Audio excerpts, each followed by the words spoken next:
It's always an eerie scene when Bray Wyatt enters an arena and the fireflies come out.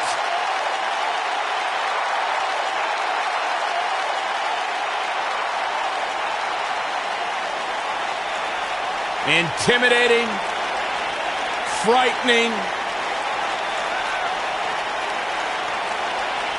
Just has an innate ability to mentally disturb anyone who opposes him.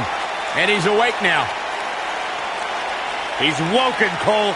Distinctly different. Explain that to me, Corey. One that cannot truly understand woken wisdom can never adequately understand it. What kind of riddle is that? Woken. Sounds like gibberish. Once the patriarch of the Wyatt family. But luckily, he's now been freed of that succubus known as Sister Abigail. His essence has been released. What are you saying? I'm woken, Byron. He was thrown in a lake, Byron, and now he's cured. Oh, that makes sense. I still can't get over that millions and millions of people buy into the propaganda that this man spews. It's not propaganda, Cole. It's wisdom. Spine-tingling presence. Bask in the warmth of woken wisdom. Bask in the warmth of weirdness. He's here.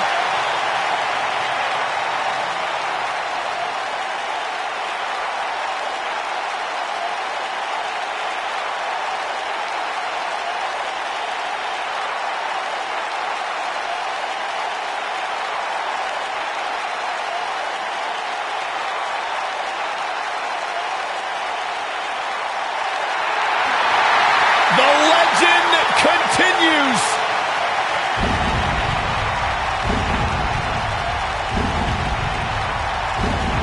The mythical, immortal,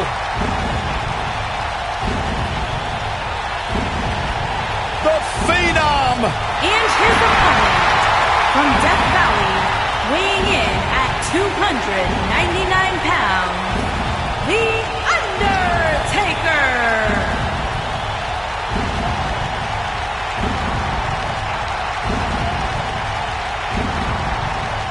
A chill has befallen the entire arena as the Phenom makes his way toward the ring to continue his quarter century of taking souls and digging holes for WWE superstars.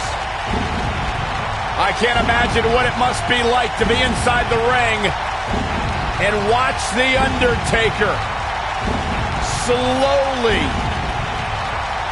walk toward battle.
One of the most intimidating presence in WWE history.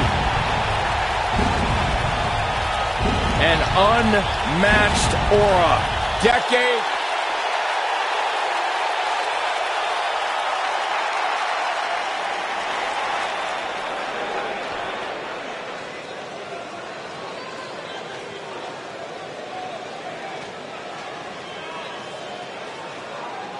To go up against The Undertaker, a superstar needs to realize that they're rolling the dice with their career. The Dead Man's the most fierce, pure striker our business has ever known, and is just waiting to make another opponent famous.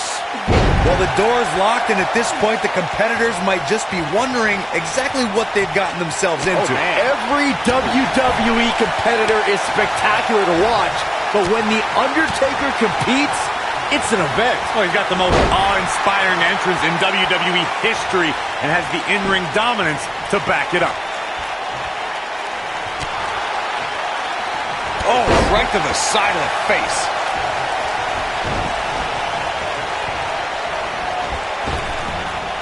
This might be it. Oh, my.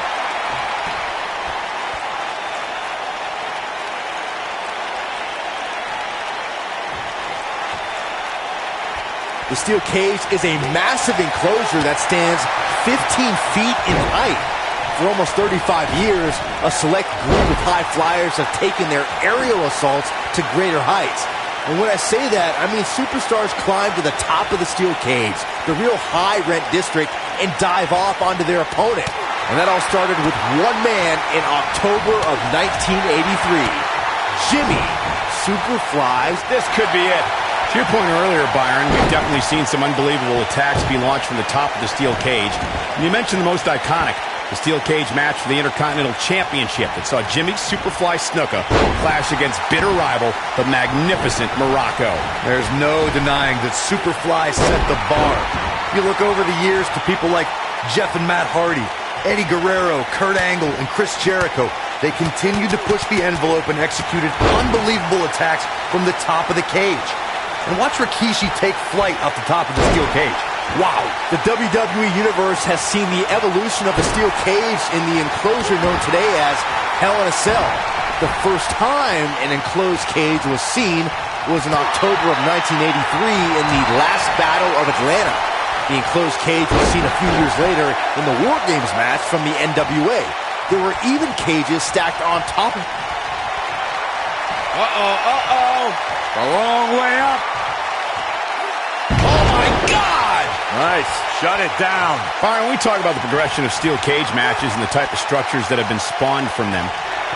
Tombstone pile driver. I can't believe it, Mike. He's going for the pin.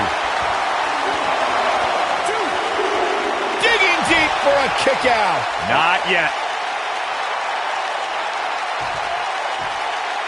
When the bell tolls and the flames of hell burn, that means the man known as the Lord of Darkness, the Dead Man, and the Phenom is on his way. The mighty Undertaker is the greatest force in this industry and the collector of souls. Beautiful technique. Elbow drop. Piercing. You never know when evil will appear, Byron. We witnessed that when Undertaker emerged from the darkness for the 900th episode of SmackDown Live. Because here, the Dead Man proclaimed he was back to taking souls and digging holes. The Undertaker is the Reaper. This giant possesses powers that extend far beyond our mortal world, and if forced to, he will unleash those powers to bring your soul with him to the dark side. Welcome to Death Valley. Crushing it.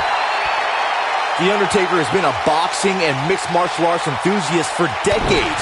You can see the influence those disciplines have had on the Phenom in the way he pummels his opponents when he's competing in a WWE ring. It's difficult to choose which is more lethal, the Dead Man's strikes or his submission moves. Oh, look at it. Oh, look at it. The Phenom has been seen in the crowd at many high-profile championship matches in boxing and mixed martial arts. It was in the early 2000s when Undertaker began to incorporate elements of the sweet science and the octagon into his offensive arsenal. Yeah, as if The Undertaker wasn't intimidating enough. You know someone has a passion for fighting styles when they go from watching it on television and going to events to actually training in those disciplines. I'm happy to be sitting right here. Thank you very much. The Tombstone drives Undertaker's opponent straight into the canvas. This devastating version of a pile driver has led the Phenom to count. Going for the run. Massive choke slam. But is it enough to defeat Wyatt here? Oh my goodness. Tombstone. But is it enough to defeat Wyatt here? Corey, for more than 26 years, the two...